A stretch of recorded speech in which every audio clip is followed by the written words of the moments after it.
On May 26, 2022, a massive fire broke out on the Carnival Freedom while it was docked at Grand Turks Harbor in the Turks and Caicos Islands. Firefighters quickly extinguished the blaze, which sent black smoke billowing into the sky. The starboard side of the funnel sustained significant damage, and guests and crew were allowed to disembark as originally planned.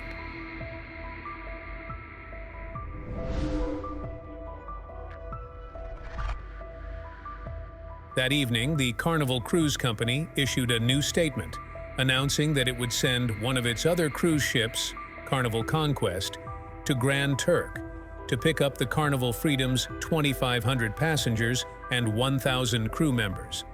The Carnival Freedom did not leave the island immediately after the fire, but instead spent the next few nights with passengers at the Grand Turks Cruise Center. Carnival Conquest departed Miami and arrived Saturday afternoon. As a result, the scheduled May 27th cruise from Miami was canceled. In addition, the scheduled Freedom cruise from Port Canaveral has also been canceled. Carnival Conquest arrived in Grand Turks 2 days after the fire and returned to Canaveral Harbor. Following the incident, the Carnival Freedom went into dry dock on Grand Bahama Island for repairs, including the removal of the damaged funnel wings. To compensate passengers, Carnival offered a $100 shipboard credit per stateroom and a 50% discount on future cruise credits. Any additional parking fees at the Port of Canaveral were waived, and the company covered cruise change fees up to $200 per person. The ship resumed normal operations with a modified funnel on June 11, 2022. The ship was dry-docked at the Navantia shipyard in Cadiz, Spain, from October 4 through 22, 2023. Carnival Freedom celebrated her return to service by welcoming guests aboard in Barcelona for a 14-day transatlantic voyage to her home port of Canaveral. The ship underwent an extensive refit that included the installation of a new funnel, the addition of the signature red, white, and blue hull color, and other changes. The striking transformation is a milestone, and the shipyard team has worked on other projects in the fleet, but this is the first time they have designed and built a funnel for this cruise ship.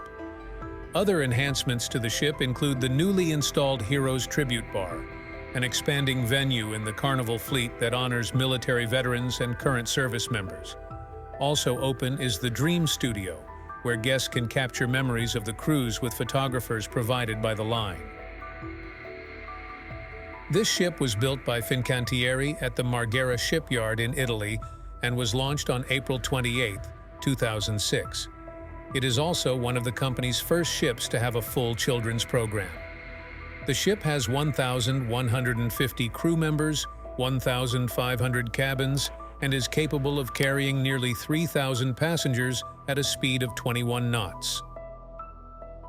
Carnival Freedom originally sailed the Mediterranean from its home port of Civitavecchia, near Rome, through the fall of 2007, then wintered in the Caribbean from the port of Miami. In the summer of 2008, she returned to Europe and sailed the Mediterranean again. In the fall of that year, she again sailed the Caribbean, but from the port of Everglades until February 2015, when she changed her home port to Galveston, Texas. Carnival Freedom returned to Grand Bahama in 2019, when Hurricane Dorian hit the country. In 2019, a photographer photographed the Carnival Freedom emitting black smoke in the Cayman Islands. The cruise line reported that it was caused by an engine turbocharger malfunction. And in 2022, a crew member on a 6-day cruise from Texas was hospitalized in Mississippi after developing flu symptoms. On March 25th, he tested positive for COVID-19, and the cruise line subsequently required the cruise passengers to be quarantined for 14 days.